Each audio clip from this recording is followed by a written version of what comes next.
Kira-kira tahu nggak Jepan kenapa saya panggil ke kantor? Tahu. Nah, Jepan, tadi ketika pelajaran kamu ribut sekali dan mencari-cari buku. Apa kira-kira yang dilakukan? Maaf Pak, saya lupa mengerjakan PR di rumah.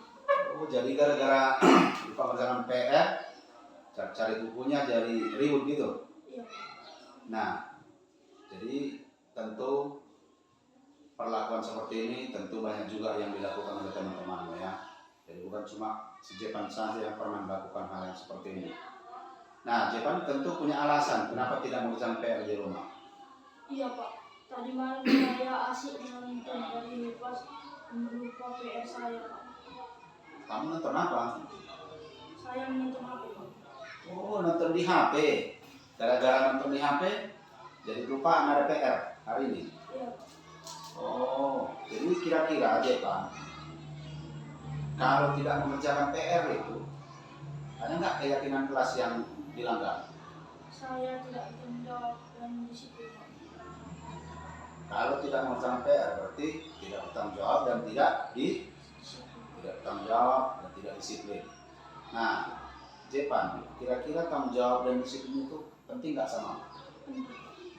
Nah, kalau penting, apa kira-kira yang akan Jepan lakukan untuk memperbaiki ke depannya?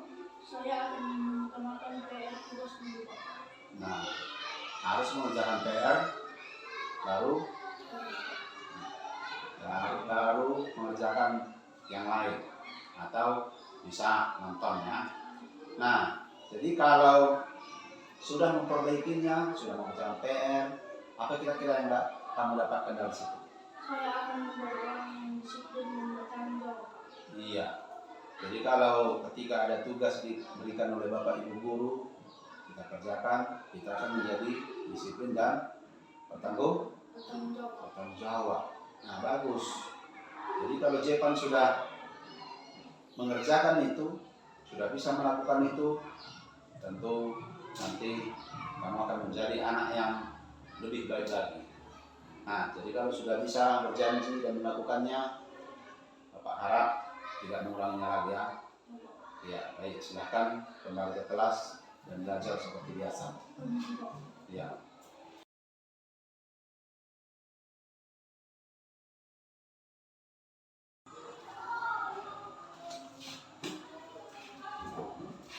Selamat siang Pak. Oke, selamat siang. Silakan duduk.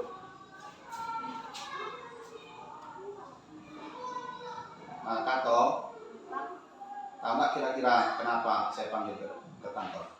Maaf Pak, saya tadi menunggu teman saya dengan cara meminjam penyaluran.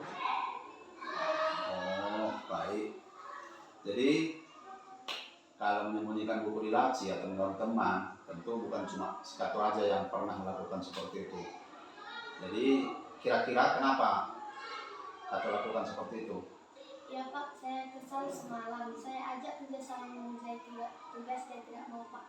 Oh, gara-gara diajak tidak mau mengerjakan tugas, jadi sembunyikan bukunya. Ya Pak. Nah, dari tindakan si Kato yang dilakukan, ada nggak kira-kira keyakinan kelas yang dilakukan? Ketertiban kelas dan tanggung jawab Pak. Ketertiban kelas dan tanggung jawab. Nah, ketertiban kelas dan tanggung jawab itu penting nggak kira-kira sama si Kato? Penting Pak.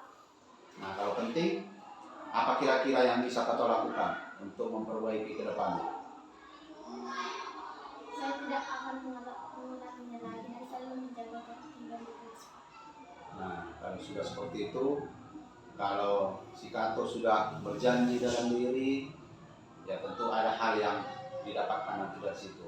Apa yang didapatkan? Saya akan lebih tertib dan bertanggung jawab Pak. Nah, itu.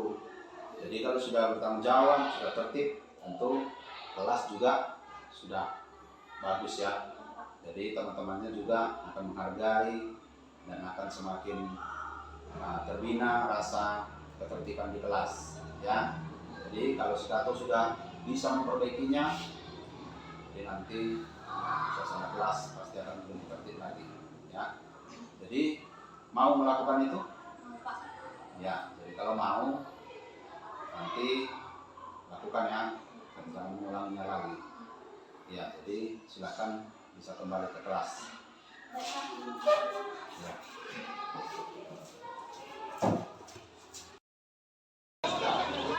Selamat pagi, perkenalkan nama saya Devan Padang, siswa kelas 6 SD Palungan.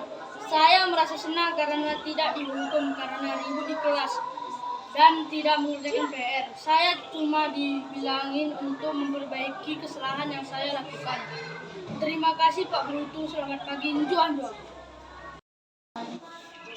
Selamat siang, perkenalkan nama saya Nirwana Katomote, siswa kelas 6 SD Perdamuan, Kabupaten Lombok Barat. Saya merasa senang karena Pak Brutu tidak memarahi dan menghukum saya ketika mengganggu teman saya. Saya hanya diajari untuk memperbaiki kesalahan saya. Terima kasih Pak Brutu, selamat siang, juang.